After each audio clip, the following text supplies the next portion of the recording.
नमस्कार श्रोताओं, मैं डॉक्टर पूनम चंद्रलेखा सदीनामा की ओर से प्रस्तुत कर रही हूँ 30 नवंबर सन 2020 का संपादकीय, जिसे लिखा है हमारे संपादक जितेंद्र जीतांशु जी ने। इसका शीर्षक है कोलकाता में फुटबॉल और इसके फेफड़े। दोस्तों, कोलकाता महानगर में एक बड़ा सा मैदान है जिसकी एक रोचक कहानी है।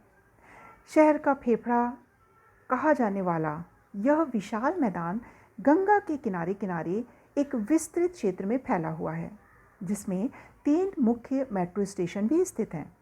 आज की तारीख में यह प्रमुख सांस्कृतिक केंद्र के रूप में जाना जाता है। इस मैदान की आखिर क्या विशेषताएं हैं और इसका इतिहास क्या है? इसका फुटबॉल से क्या संबंध है? यह और इससे जुड़े अनेक महत्वपूर्ण और रोचक तथ्यों की पड़ताल करता है आज का यह संपादकीय, कोलकाता में फुटबॉल और इसके फेफड़े। कलकत्ते के फोर्ट विलियम किले से लेकर ईडन गार्डन तक गंगा के किनारे किनारे धर्मतल्ला, पार्क स्ट्रीट और विक्टोरिया मेमोरियल तक बड़ा मैदान है। यह मैदान शहर का फेफड़ा है। इसमें 3 मेट्रो स्टेशन हैं: मैदान, पार्क स्ट्रीट और एस्प्लेनेड। इस पूरे मैदान में बस स्टैंड है और कोलकाता ट्राम का मुख्यालय। यह पूरा मैदान असल में खेल का मैदान है। इसमें 250 के करीब छोटे मोटे क्लब हैं और यहीं पर प्रेस क्लब भी है।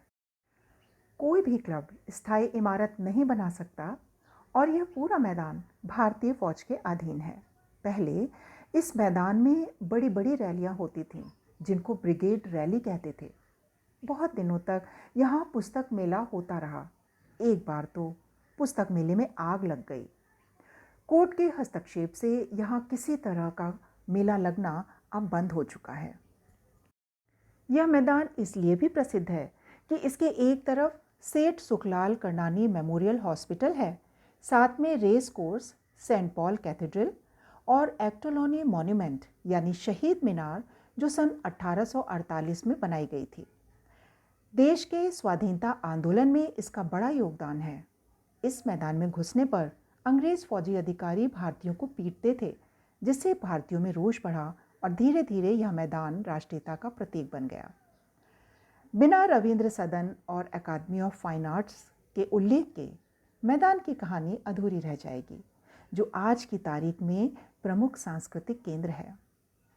इसके ठीक सामने का बगीचा मोहर कुंज, इसे प्यार से लोग ब्रिगेड परेड मैदान कहते हैं, हर साल अक्टूबर महीने में 15 दिनों के लिए बंद कर दिया जाता है।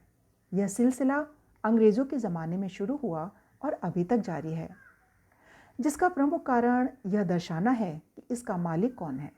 इस मैदान में फुटबॉल के कई मैदान हैं, जिनमें ईस्ट बंगाल, मोहन बागान और मोहम्मडन स्पोर्टिंग क्लब शामिल हैं।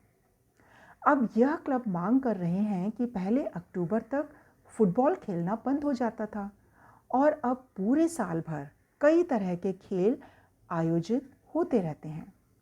इसलिए यह 15 दिनों का प्रावधान बंद हो जाना चाहिए। लोगों ने यह मुद्दा पहले के रक्षा मंत्री AK एंटोनी के सामने उठाया और कुछ बदलाव नहीं हुआ। अब यही लोग दोबारा दबाव बना रहे हैं और फुटबॉलर से सांसद बने हावड़ा के प्रसून मुखर्जी ने विपक्ष के नेता अधीर चौधरी के साथ मिलकर दबाव बनाने की कोशिश की है। कभी फुटबॉल बंगालियों की अस्मिता से जुड़ता था, जैसे पूर्वी बंगाल का ईस्ट बंगाल क्लब और पश्चिम बंगाल का, विशेषकर कलकत्ते का मोहन बागान क्लब।